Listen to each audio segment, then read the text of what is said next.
Oh ya ada. Nama saya Anissa ya Bu, untuk anggota Prolaris juga. Di sini saya menyampaikan sedikit materi mengenai gula, tapi di bagian hipoglikemi. Hipoglikemi itu gula darah yang di bawah batas normal. Kalau hiperglikemi itu di atas batas normal. Di sini saya akan menyampaikan materi terkait hipoglikemia, J. Nah, hipoglikemia itu sendiri yaitu komplikasi akut yang dialami oleh penderita diabetes yang saya jelaskan tadi, kadar gula darah berada di bawah batas normal.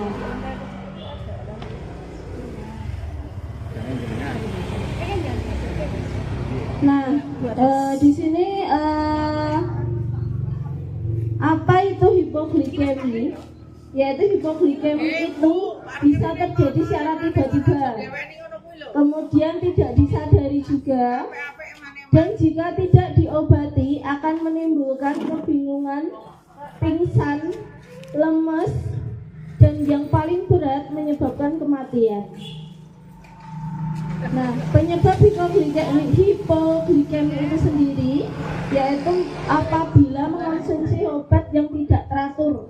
Obatnya misalnya harus minum 2 kali, minumnya jadi 3 kali, seperti itu. Porsi makan yang kurang.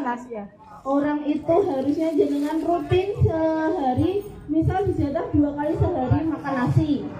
Itu jenengan malah cuma 1 hari karena takut gulanya tinggi. Sebenarnya itu sudah diatur dari dokternya. Harusnya porsinya segini, sehari 3 kali atau 2 kali itu sudah diatur. Jangan takut nggih.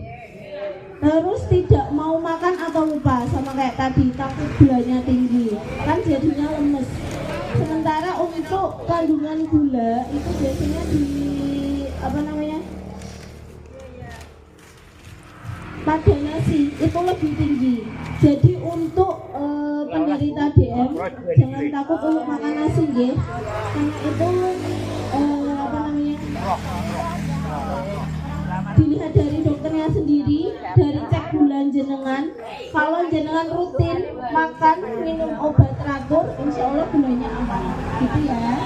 Dan yang terakhir itu aktivitas yang berlebih, aktivitas fisik seperti olahraga berlebih. Terusan untuk aktivitas sehari-hari yang berlebih juga, kecapean, gitu ya.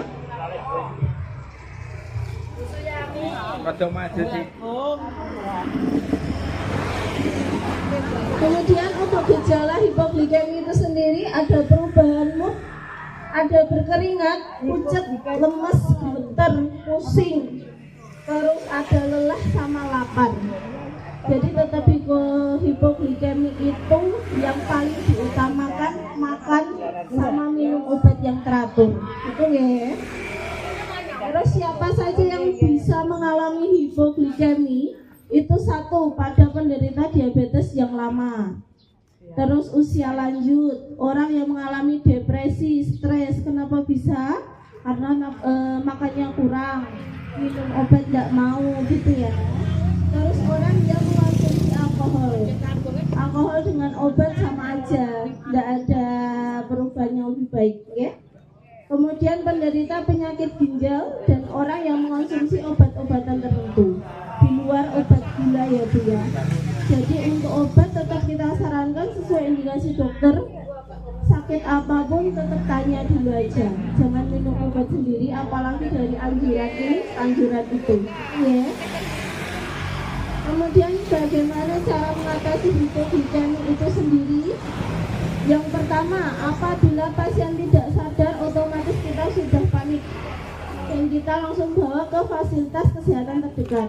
Rumah sakit boleh, klinik boleh, puskesmas boleh. Langsung tindak UGD. Dan apabila untuk pasien sadar, kita berikan tambahan gula seperti madu, roti, buah-buahan. Jadi biar gulanya stabil, insya Allah kan bisa nanti mulai naik, gitu ya.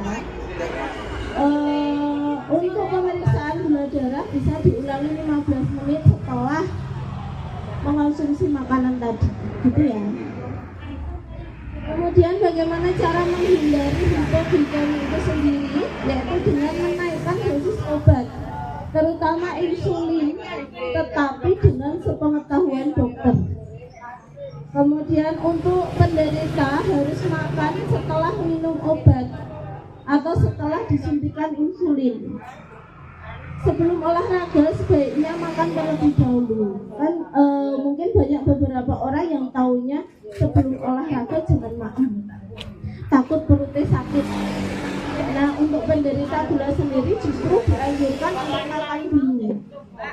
Entah cemilan dulu boleh, yang penting perut bukan dalam kondisi kosong ya Bu. Nyemil-nyemil boleh, minum dulu boleh.